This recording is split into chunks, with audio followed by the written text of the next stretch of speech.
Muy buenos días, queridos hermanos.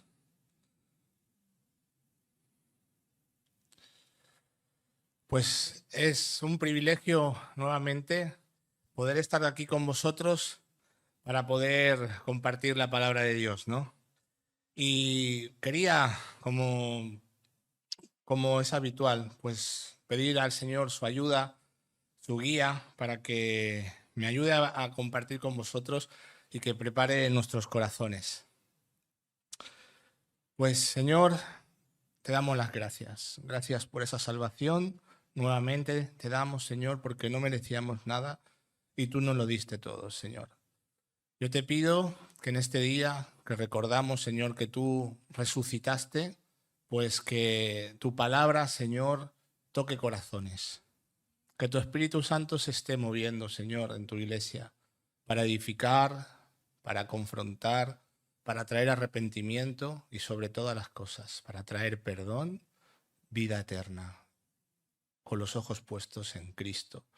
Ayúdame, Señor, para poder transmitir tu palabra, que no sea yo, sino tú, Señor, hablando por mí. Escóndeme detrás de tu cruz, Señor, y prepara los corazones de mis hermanos. Que toda distracción se quite, Señor, y que podamos estar centrados solo en ti. En el nombre de Cristo Jesús te lo pedimos. Amén.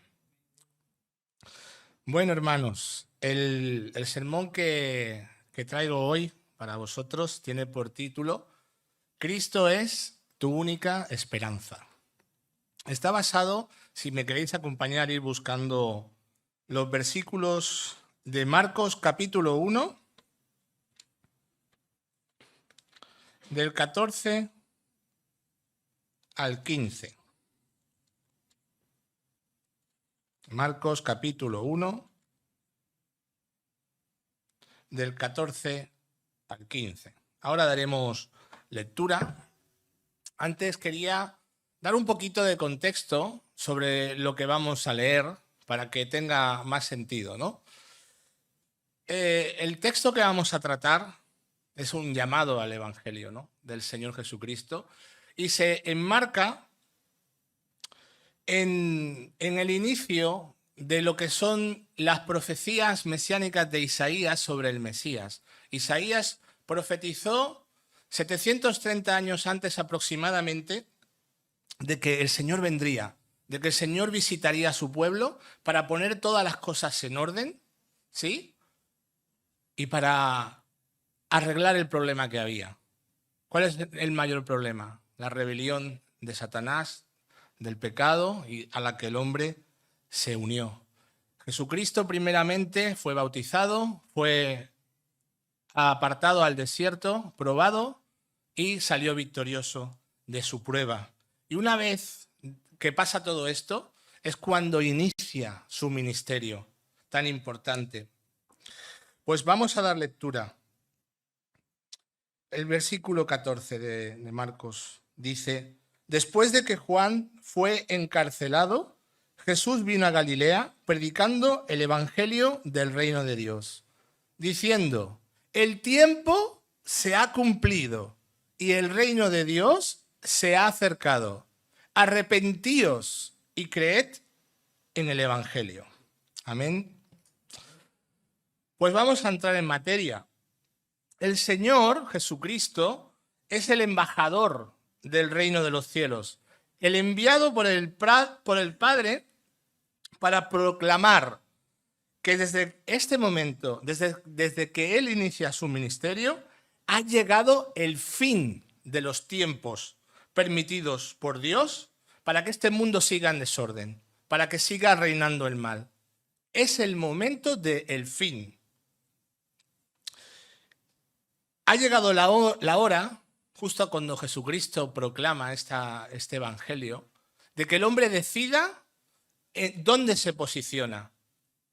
Si va a estar a favor del reino de los cielos, de la luz, o se va a hundir en las tinieblas para siempre. Pero que es el fin es seguro. Aunque sabemos que no es inmediato. Vivimos en un estado de gracia que es el sí, pero todavía no. porque va a parecer, pero bueno, ¿qué ha pasado aquí? No, el Señor proclama y por su gracia da un tiempo para que la gente escuchando este evangelio pueda arrepentirse, pueda cambiar de vida y se pueda entregar a Cristo y ser salvo de la condenación que pesa sobre toda la humanidad. No voy a ser yo el que vaya a poner una fecha al fin del mundo y que, ¿no?, salir como un falso profeta. No. Pero sí que tenemos que entender que estamos en los últimos tiempos, hermanos y amigos que nos visitáis hoy. Vamos a definir qué significa la palabra evangelio. Todos lo conocemos, creo, ¿no? Evangelio significa, en un sentido normal, buenas nuevas, las buenas noticias, ¿sí? Pero son buenas noticias para aquel que las cree, para aquel que las acepta. Para el que las rechaza, para el que rechaza el evangelio, no son buenas noticias. ¿Sí? Porque a veces nos quedamos solo con una parte del mensaje, nos quedamos solo con lo que nos gusta. Y esta mañana vamos a tocar todo para intentar, aquellos que ya hemos conocido al Señor, pues refrescar, interiorizar, confrontar nuestra vida con el Evangelio de Jesucristo, si estamos viviendo a la altura de lo que el Evangelio demanda de su pueblo. Y si no conoces a Cristo, pues hoy tienes la oportunidad de conocerlo y ser salvo. El Evangelio en su contexto inmediato, en el contexto cultural antiguo, hermanos y amigos, era un rey. Jesucristo es el rey del universo, ¿sí? Un rey que estando en guerra contra otro rey, Jesucristo está en una guerra cósmica, aunque él ya ha ganado porque es Dios y él no tiene nada que demostrar, él es Dios y él ya ha vencido. Satanás es el príncipe de este mundo, ¿no? Hay una rebelión. El rey que vence al otro manda a un mensajero, ¿sí? Para proclamar el evangelio, que son buenas noticias. ¿Cuáles son esas buenas noticias? Que el rey que ha ganado te perdona la vida al pueblo enemigo. Todos somos enemigos de Dios hasta que nos entregamos a Cristo. Y entonces este rey te perdona la vida si te entregas a él. Pero si tú rechazas a este rey que ha vencido, lo que te queda es la muerte. Eso es lo que significa, lo que está detrás de la palabra evangelio, aparte de buenas nuevas.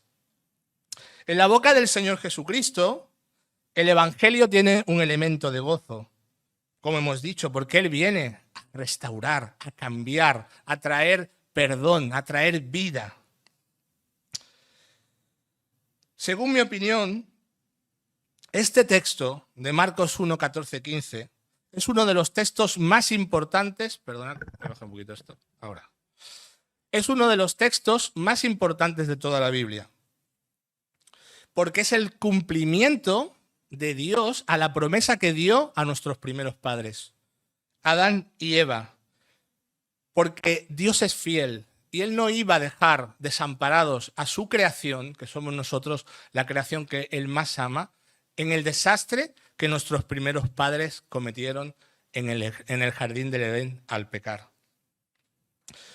Porque su pecado fue terrible. Se entregaron a Satanás, el que, como ya he dicho al principio, es el llamado por la palabra, el príncipe de este mundo. Satanás tomó el control de la tierra, lo desordenó todo momentáneamente, tomó el control momentáneamente. Pero la palabra nos lo dice, que el mundo entero está bajo el maligno. ¿Sí? ¿Qué significa eso? Que se ha apropiado hasta que venga Cristo. Hay que entender que hay un reino al cual es urgente ingresar y que su expresión final es inminente. ¿Sí? Y hay unas demandas muy claras por parte del Señor Jesucristo. Tenemos que entender esto. Para comprender la magnitud de lo que estamos intentando explicar, tenemos que hacer un esfuerzo y viajar al pasado, porque es importante entender por qué es relevante para ti. Yo no te estoy contando una historia de hace 2000 años, es una historia que es relevante para todos los que estamos aquí y el origen de la humanidad también, ¿no? Hay que confrontar lo que nos enseña la palabra con lo que nos enseña el mundo. Y en el día de hoy vamos a dividir la enseñanza de este sermón en 3 partes para poder intentar clarificarlo. 1, la caída del hombre. La segunda parte, consecuencias del pecado y la esclavitud a Satanás. Y la solución, la tercera parte, la solución de Dios al pecado y la condenación del hombre. Vamos a empezar la casa por abajo. No vamos a poner la carreta delante del burro. Vamos a ir a la caída del hombre. Todo tiene un inicio. Y la historia de la humanidad comenzó en el jardín del Edén, cuando nuestro Dios Todopoderoso, el cual estaba completo en sí mismo, decidió crear todo lo que existe. La vida. Dios es un Dios de amor y en su sobreabundante amor decidió crear todo lo que vemos para compartirlo con nosotros. El Padre tuvo un plan maravilloso. Quiso crear al ser humano para que fuéramos el pueblo de su Hijo. ¿Sí? Y para ello crea un paraíso perfecto, hermoso, precioso, donde no teníamos necesidad de nada. Nuestros primeros padres lo tenían todo. Un jardín que tenían que cuidar. Simplemente ser cuidados por Dios. Dios los visitaba cada día, podían hablar con Él, había paz, había comunión. No existía lo que vemos hoy, ¿no? Los animales no eran carnívoros. Fue el pecado que trajo eso. Los animales comían hierbas. No hacía falta. La muerte no existía, no había entrado la muerte. La Escritura nos revela que a la hora de la creación, la familia completa celestial estaba creándolo todo. El Padre, el Hijo y el Espíritu Santo. Pero quiero que os quedéis con una idea, para darle el lugar que se merece el Señor. El Señor fue protagonista importante de la creación. Como nos dice Colosenses, capítulo 1, del 15 al 17, lo leo en Palabra de Dios para Todos. Sabéis que me gusta cambiar de versiones, siempre intento buscar las del lenguaje actual porque creo que son más entendibles. Y dice la palabra, lo leo para vosotros. Nadie puede ver a Dios, pero Jesús es Dios en forma visible y supremo Señor de toda la creación. Con su poder creó todo lo que hay en el cielo y en la tierra, todo lo que se ve y lo que no se ve, ya sean ellos seres espirituales, poderes, autoridades o gobernantes. Todo ha sido creado por Él y para Él. Cristo existió antes que todas las cosas y todo el universo sigue su curso gracias a Él. Me encanta, es precioso. Tenemos un creador y es el Señor Jesucristo. ¿Sí? Él mismo dice en su palabra que somos su poema en Efesios 2:10. Quiero que entendáis que Adán y Eva han sido los únicos seres humanos creados rectos, sin mancha y sin pecado. ¿Sí? Ellos tenían la capacidad real de hacer lo que quisieran. Su voluntad no era esclava de nadie. ¿Sí? Pero el Señor soberanamente los sometió a una prueba de amor. Él les dijo, y lo vemos en Génesis 2:15, 17, de todo lo que había, el Señor puso un paraíso hermoso, pero les dijo, del árbol del conocimiento del bien y del mal no comáis, ¿no? En Génesis 2:15 al 17, porque el día que lo hagáis, ciertamente moriréis. Un solo mandamiento, una prueba de amor y fidelidad, a la cual todos sabemos que fracasaron. Ellos decidieron ser su propio Dios, sin tener en cuenta las consecuencias terribles que esto traería. Estaban avisados y voluntariamente decidieron pecar. Tras este acto terrible, la Biblia nos enseña 3 cosas, hermanos. Fue un acto perfectamente voluntario por parte del hombre. Colocó al hombre en oposición a Dios. Y por aquel primer pecado, Adán se convirtió esclavo del pecado. Aquel pecado trajo con él una mancha permanente y afectó a toda la descendencia humana. ¿Sí? Como resultado de la caída, el padre de la raza únicamente podría transmitir a su descendencia una naturaleza depravada. ¿Sí? Esto es importantísimo entenderlo. El pecado se transmite de padres a hijos. Y así es pertinente, como nos dice la pregunta que se hace Job en Job 14:4. ¿Quién hará limpio a lo inmundo? Nadie. Nosotros le explicamos a nuestros hijos, cuando son pequeños, para explicarles el Evangelio, que por el pecado nuestro corazón quedó manchado, ¿sí? Que por eso necesitamos lavarlo. Nos enseña Romanos 5:12, si lo ponéis en la pantalla para que todos lo lean. Romanos 5:12, Pablo quiso explicar esto. Es importante. Por tanto, como el pecado entró en el mundo por un hombre y por el pecado la muerte, así la muerte pasó a todos los hombres, por cuanto todos pecaron. De una forma sencilla, todos hemos pecado en Adán.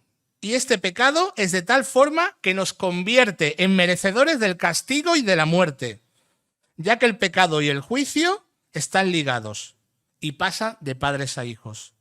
Dios considera a toda la raza humana que pecadores en Adán.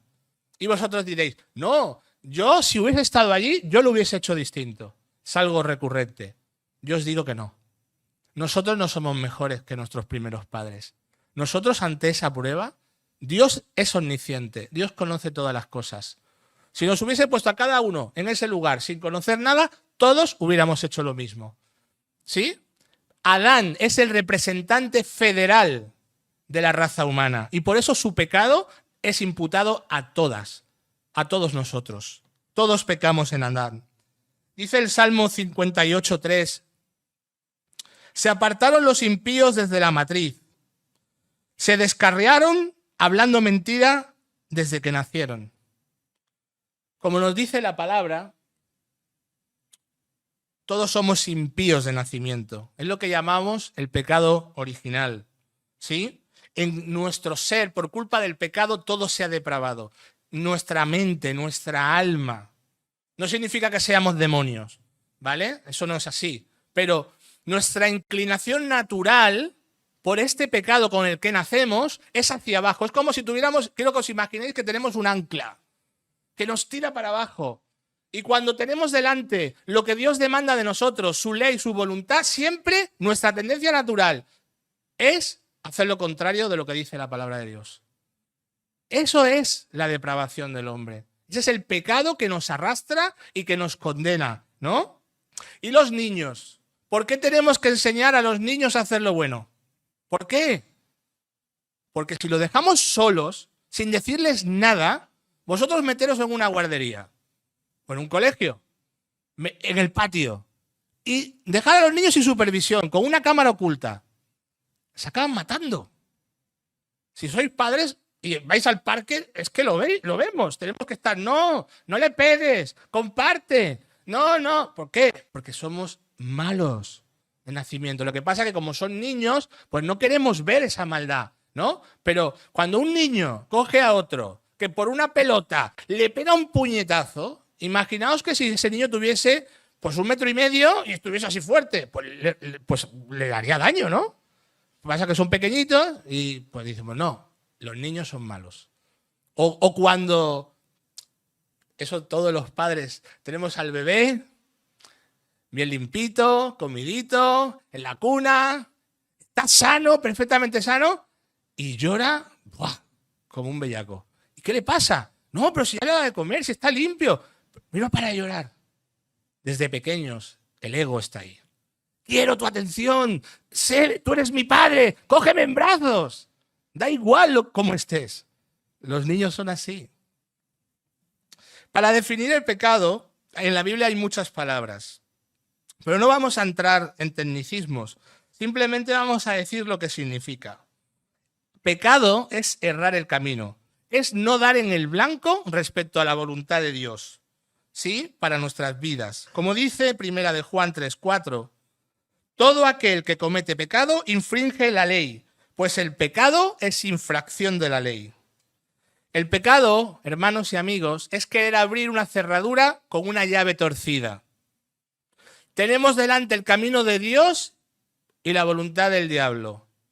Pecamos, cuando hacemos lo que nosotros queremos. Y no nos damos cuenta, pero estamos haciendo la voluntad del enemigo de nuestras almas. Vamos a ampliar el espectro. Ya sabemos que Adán y Eva pecaron y cayeron. Hemos explicado esto, que cómo el mal pasa de unos a otros, generación a generación. El hombre ha sido incapaz de crear un mundo justo. Solo tenemos que mirar al pasado. Miremos la historia, estudiemos la historia. La de miles y miles de guerras que han habido. Y solo por citar las dos últimas guerras mundiales, que son las más recientes, han habido más de 100 millones de muertos. ¿Sí? Es una barbaridad, sin contar los heridos. Según la ONU, más de 700 millones de personas, el 10% de la población mundial, viven en situación de extrema pobreza sin poder tener cubiertas sus necesidades más básicas. En el mundo mueren de hambre 24.000 personas cada día. Son 8,5 millones o más al año. Y sabéis que con toda la comida que tiramos entre Europa y Estados Unidos, con la que tiramos, ya no decimos vamos a hacer una campaña de recogida de alimentos, no. Con lo que tiramos entre Europa y Estados Unidos se da de comer a todo el mundo. Es increíble.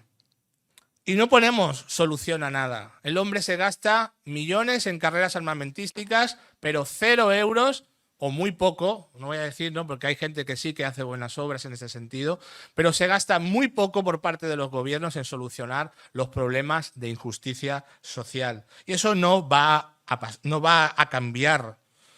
O la muerte, hemos normalizado la muerte, se sacrifican, para mí es un sacrificio moderno.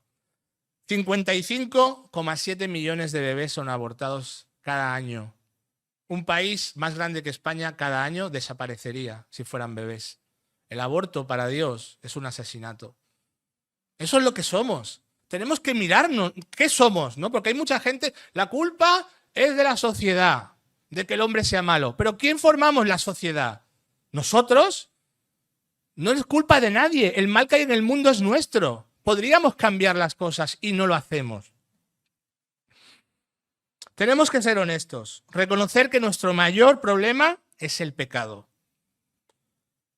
Como nuestros padres, nuestros primeros padres decidieron voluntariamente seguir el susurro de la serpiente, no respetando aquel mandamiento, decidieron escupir en el rostro de su padre antes que obedecerlo y levantaron su puño para gritar: no me importa tu palabra, yo soy mi propio Dios y haré con mi vida lo que quiera.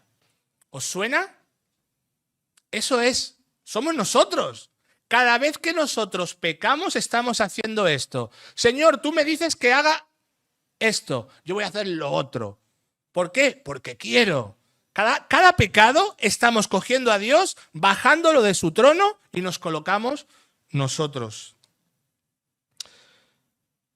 Vamos a seguir avanzando. Después de saber cómo ha dado origen nuestra desgracia, pasemos a la segunda parte del sermón, para poder ver cuáles han sido las consecuencias del pecado en nuestra vida, que han sido la esclavitud a Satanás. Lejos de ser como Dios, tal como les había prometido la serpiente, el hombre se convirtió en un completo esclavo de la voluntad del diablo. Nos cuesta creer esto, que somos esclavos cuando estamos sin Cristo del diablo. La corrupción alcanzó todo lo que somos, alma, cuerpo y mente, y nos volvimos hostiles a Dios, como ya hemos dicho. Juan 8:34, el Señor Jesucristo nos dice: les digo la verdad, todo el que comete pecado es esclavo del pecado. Si podéis poner en la pantalla Génesis 6:5, es importante entender esto, porque si no creemos que tenemos un problema, nunca vamos a ir a quien puede solucionarlo. Y el Señor vio, yo lo tengo en otra versión, vio que era mucha la maldad de los hombres en la tierra y que toda la intención de los pensamientos de su corazón era solo hacer siempre el mal. Increíble. Ya sabemos que hubo un juicio después de esto. el diluvio, ¿no? La intención del corazón de los hombres es siempre el mal, dice el Señor. Romanos 8:7, lo leo en Nueva Traducción Viviente. La naturaleza pecaminosa es enemiga de Dios siempre. Nunca obedeció las leyes de Dios y jamás lo hará. Nuestro estado es terrible, más de lo que nos pensamos. Yo prefiero en esta mañana herir tu conciencia con la verdad que decirte cosas bonitas. Herir tu conciencia con lo que Dios quiere que reflexiones. Romanos 1, 29 al 32 es una declaración dolorosa, pero necesaria. Y la leo en Nueva Traducción Viviente. Se llenaron el hombre por el pecado de toda clase de perversiones, pecados de avaricia, odio, envidia, homicidios, peleas, engaños, conductas maliciosas y chismes. Son traidores, insolentes, arrogantes, fanfarrones y gente que odia a Dios. Inventan nuevas formas de pecar y de desobedecer a sus padres. No quieren entrar en razón, no cumplen lo que prometen. Son crueles y no tienen compasión. Saben que la justicia de Dios exige que los que hacen estas cosas merecen morir. Pero ellos igual las hacen. Peor aún, incitan a otros a que también las hagan. Es terrible. Como dice las Escrituras en Romanos 3, 10 al 18, no hay justo ni aún uno, ni siquiera uno. Nadie es realmente sabio, nadie busca a Dios. Todos se desviaron a una, todos se volvieron inútiles. No hay quien haga lo bueno, ni uno solo. No hay temor de Dios en sus caminos. De nuestra boca solo sale amargura, solo sale veneno de serpientes. Eso es lo que declara el Señor. Y el Señor no miente. El Señor no es como nosotros. El Señor no quiere maquillar la realidad de lo que somos. Quiere que seamos confrontados para que podamos reflexionar. Y así somos todos en nuestro estado natural. Y aún siendo creyentes regenerados, caemos en estas cosas en mayor o menor manera. No hay nadie aquí que pueda decir que no necesita de la misericordia de Cristo cada día. Yo la necesito todos los días, a cada momento. Somos débiles. Pecamos porque somos pecadores. No es culpa de la sociedad. Somos malos, hermanos. Una vez dicho esto, tenemos que entender que cuando muramos, todos iremos delante del Señor para nuestro juicio personal y saber cuál es nuestro destino final. En el imaginario popular existe la imagen de que cuando muramos vamos a ir delante de Dios y Él tiene una balanza, a la derecha pone lo malo y a la izquierda lo bueno. Entonces, como yo he ayudado a las viejecitas a cruzar la calle, yo le he dado a Intermono Fan dinero para las Navidades o he ayudado en una ONG, ¿no? Yo voy a ser salvo. El Señor va a pesar mi vida en esa balanza y va a decir, oye, que no ha sido tan malo, déjalo que entre al cielo. Eso es lo que cree la gente, pero no es así. La palabra es la que manda. El Señor ha dicho cuál va a ser la vara de medir para saber si una persona se merece ir al cielo o al infierno. Y es su ley, hermanos. Podéis poner en la pantalla Romanos 10, 5. Es un texto que es una losa para todo el ser humano. Romanos 10, 5. Le vamos a dar tiempo que lo pongan. Dice, porque de la justicia que es por la ley, Moisés escribe así, el hombre que haga estas cosas vivirá por ellas. No es un invento mío, está escrito. El Señor ha dado una ley. ¿Cuál es esa ley? Los 10 mandamientos. Él quiere que vivamos cumpliendo los 10 mandamientos de forma perfecta. Ahora veremos cuál es el dilema, porque a priori es imposible, pero escrito está. El Señor exige el cumplimiento de la ley. Y Santiago 2:10 nos dice, pues el que desobedece una de todas estas leyes de Dios menos una es tan culpable como el que las desobedece todas. Y ya sabemos, como Romanos 6:23 nos dice, que la paga del pecado es muerte. Entonces, sabiendo esto, sabiendo que Dios exige que cumplamos la ley, vamos a ver por encima un poquito cómo nos vemos ante ese espejo de la ley. El primer mandamiento nos dice, no tengamos dioses ajenos, el Señor nos dice, no tengáis dioses ajenos delante de mí. Que es lo mismo que decir que amemos a Dios por encima de todas las cosas, con todo nuestro corazón y con toda nuestra mente. ¿Cuántas veces nuestro principal Dios es el dinero? ¿Sí? El ocio, los lujos. Podemos hacer un Dios de nuestra pareja, de nuestros hijos. ¿Sí? El ídolo es aquello que ocupa nuestro corazón. Somos idólatras. Yo también. Y una persona que hace esto, como sustituir a Dios por cualquier otra cosa como la fuente de su mayor felicidad, se convierte en eso, en un idólatra. Es un mandamiento roto. Nunca hemos amado. Parece que hay un problemilla por ahí. Sí, la pila.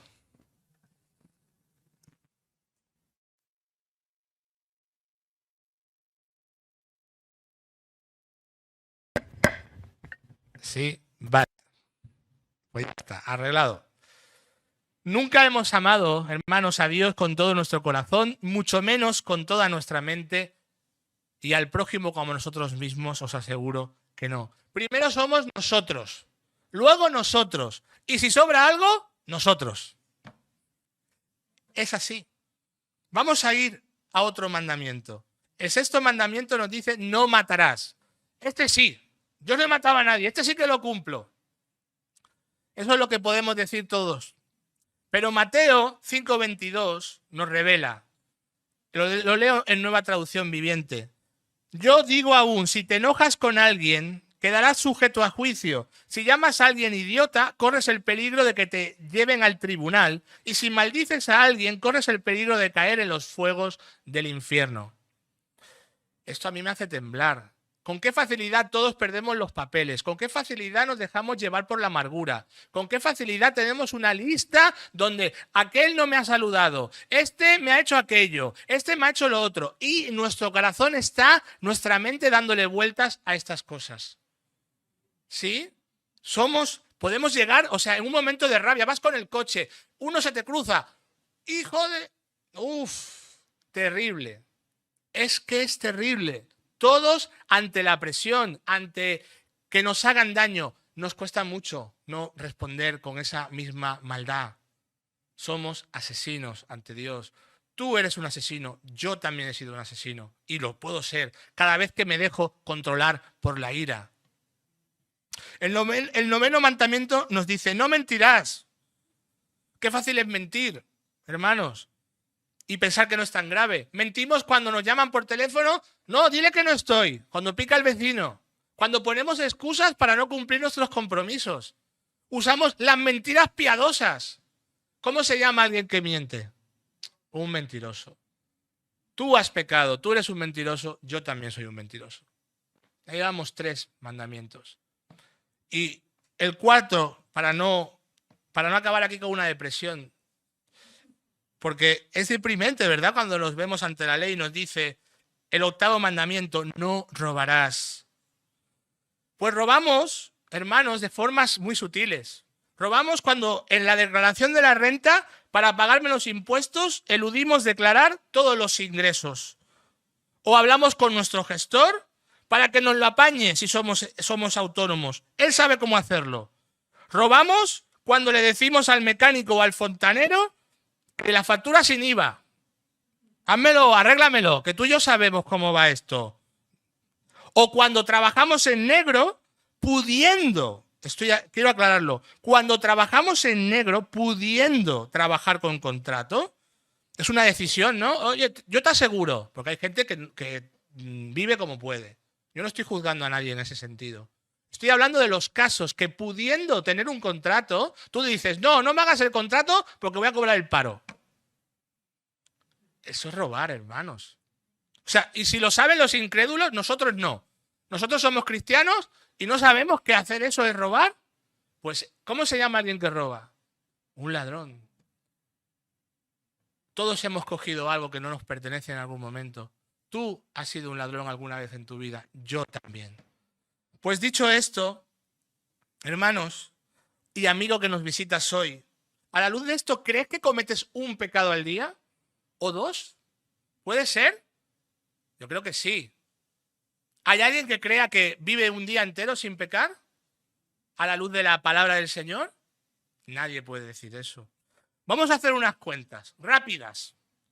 2 pecados al día por 365 días al año son 730 pecados. Por 75 años que podamos vivir, cuando tú mueras, aproximadamente, tú has cometido 54.750 pecados. Y esto es un cálculo a la baja. 2 pecados al día. ¡Wow!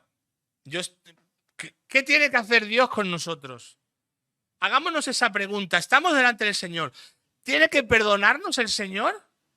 Si Dios fuera un Dios corrupto, injusto, pues sí. Pero nuestro Dios es santo. Y nuestro Dios es justo. Y Él se sienta en un trono de justicia. Y su palabra nos dice, es su palabra la que nos dice en Apocalipsis 21:8 cuál es la sentencia.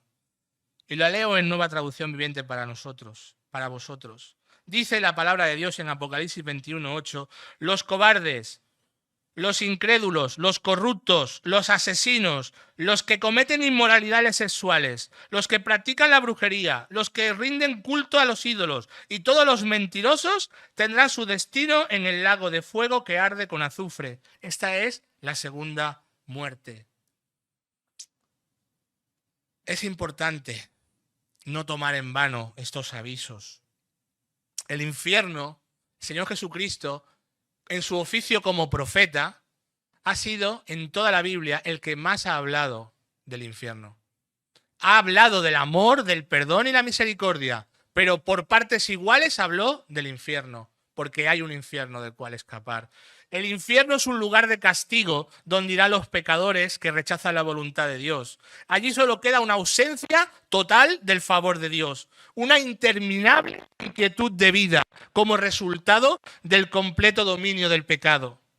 Penas y sufrimientos verdaderos en el cuerpo y en el alma. Castigos de tormento de conciencia y angustia. Desesperación y crujir de dientes. Tendrás hambre y no tendrás nada que comer. Tendrás sed y nadie te traerá agua que beber. Incluso sufrirás enfermedades físicas, nos dice la palabra, y los gusanos comerán tus llagas y no tendrás nada que alivie el dolor. Y no es por un día, no es por una semana, es por toda la eternidad. Si estar con Dios es todo lo bueno, el favor, la paz, la misericordia, el gozo, estar sin Dios es todo lo contrario. Oscuridad, desesperación y dolor. Y el justo juicio por nuestros pecados voluntarios. Porque nosotros podemos ver a un asesino, ha matado a una familia entera y decimos es justo, incluso la pena de muerte. ¿Por qué? Porque ha asesinado a una familia. Pero cuando es el caso nuestro, no. Nosotros no. A nosotros que no nos apliquen esa justicia. El Señor es justo y lo va a hacer. Quiero que meditemos en esto.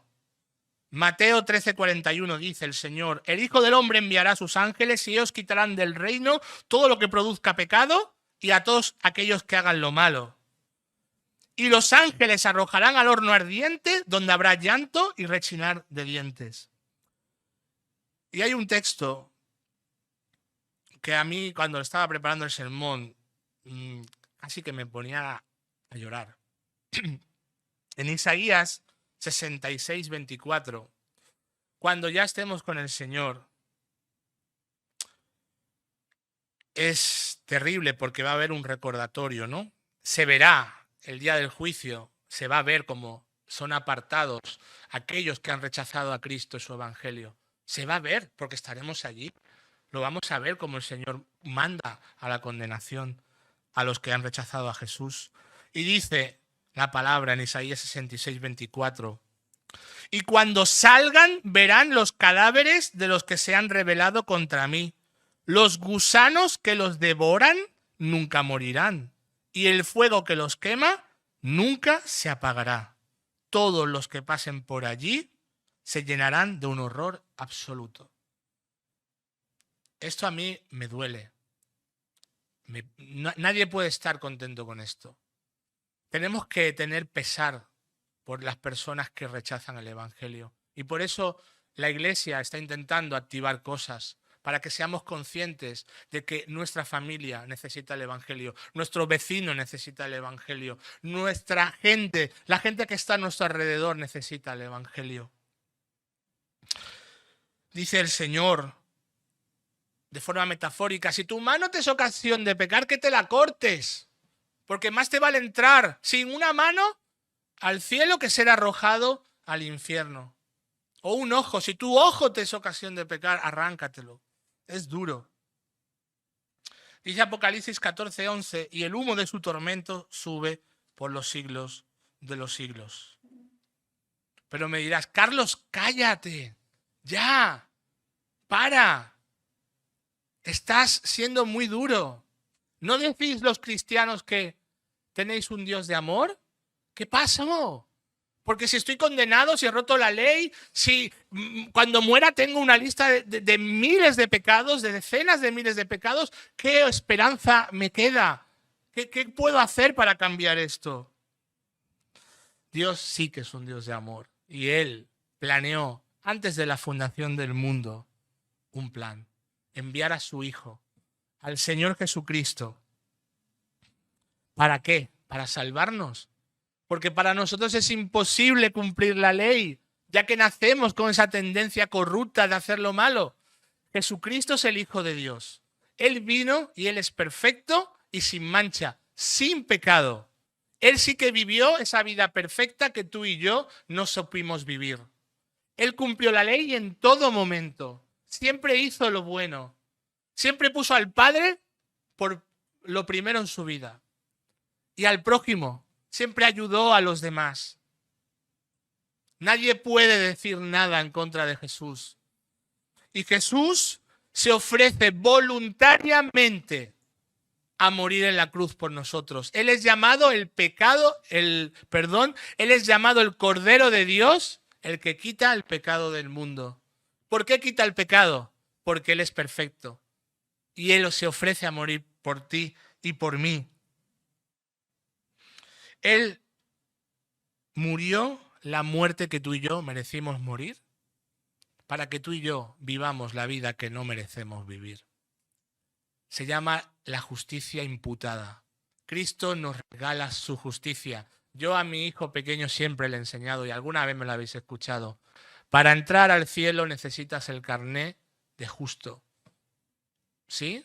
Tiene que poner, eres justo, eres perfecto, pero no lo soy. Cristo cuando muere nos regala su carné de identidad para que pongamos nuestra foto.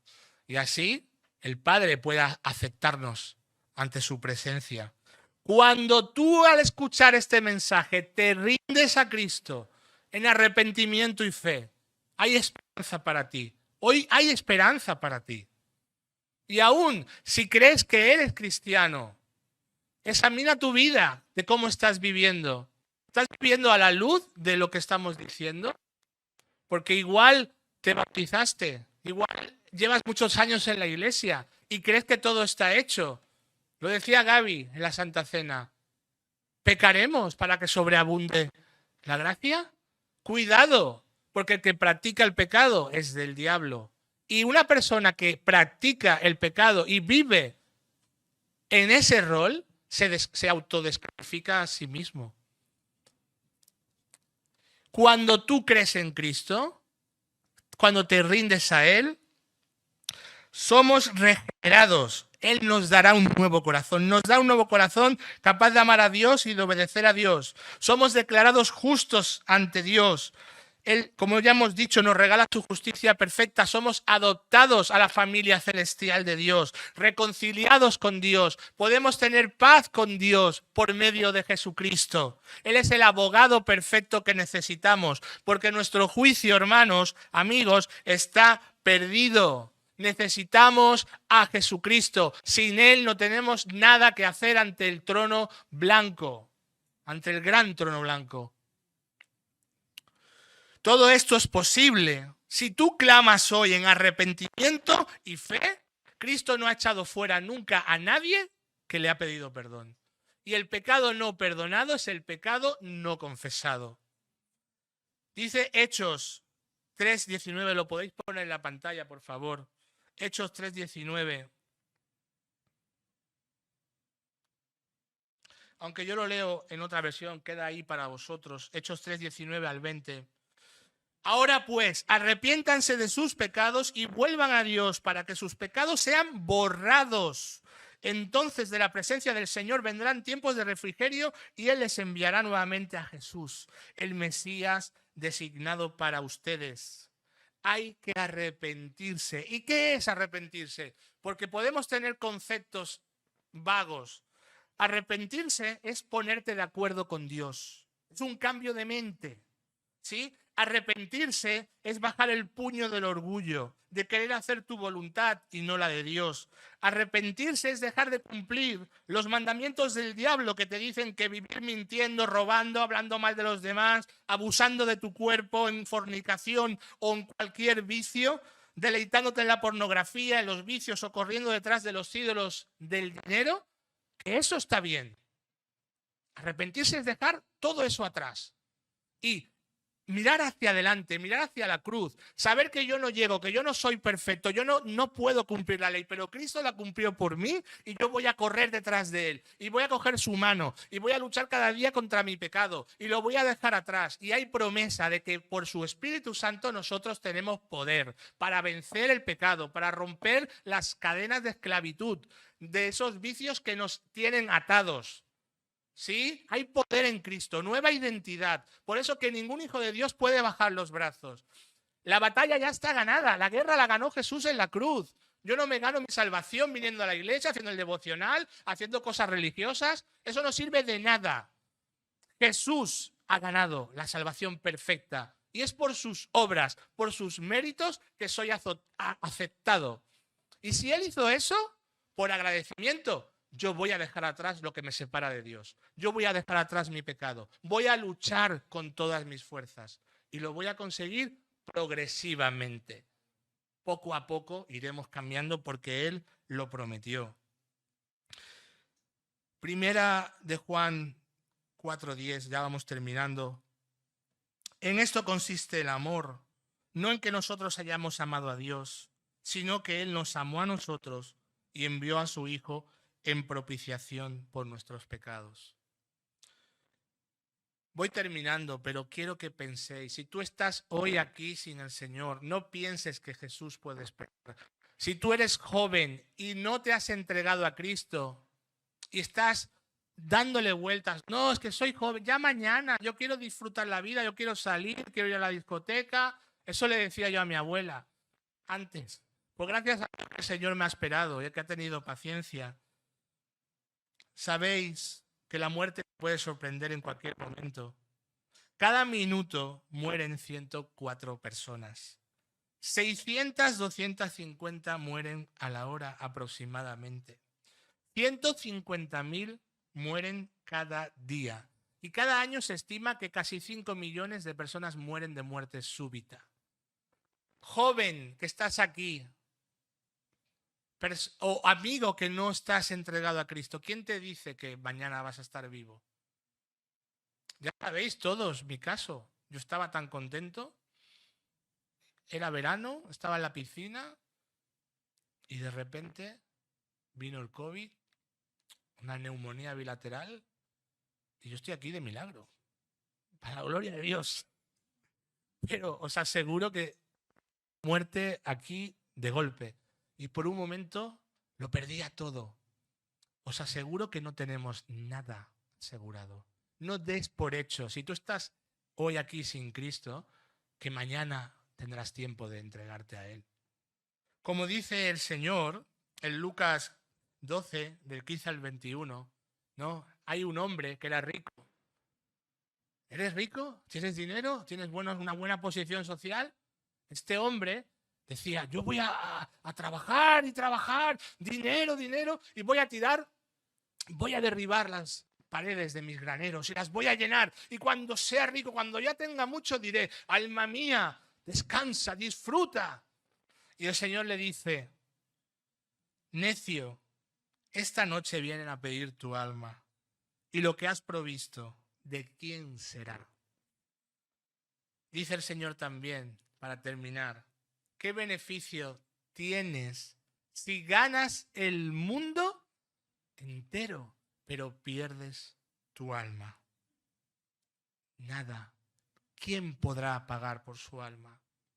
Yo quiero que pienses en esto. Cristo es tu única esperanza y hoy aquí se te está abriendo las puertas del perdón, la misericordia de Dios para que te reconcilies con Él.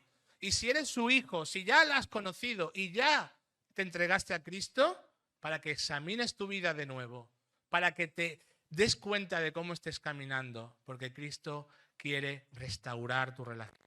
Quiero que nos vayamos de aquí con eso, con esa esperanza. Hay perdón de pecados, vida eterna y restauración. Quiero que si tú estás aquí hoy sin el Señor, puedas hacer una oración conmigo. Si después de este sermón te has sentido conmovido, si el Espíritu Santo ha tocado tu corazón y te ha hecho ver que necesitas arrepentirte, que necesitas cambiar de vida, Gaby, Pastor Rafael, cualquiera de los hermanos, después del sermón te podrá ayudar a entender mejor cómo estar a cuentas con Cristo, pero igualmente, solo cuando clamamos a Él en arrepentimiento y fe, solo pide eso, que te rindas, que clames por tu vida, Él te va a perdonar. Vamos a orar. Señor Dios Todopoderoso, Señor Jesucristo, si yo sé que aquí hay personas que no te conocen, Señor. Personas que aún diciendo que han sido creyentes, pues no han entendido bien el Evangelio, Señor, porque en su vida no hay fruto. Yo te pido misericordia. Y tú que estás aquí, que repitas conmigo, Señor Jesús, perdóname. Sé que no doy la talla. Sé que tu ley la he roto miles de veces. Y sé que merezco el infierno que tú dices que van los perdidos, Señor. Pero también creo en tu palabra y creo que tú me perdonas.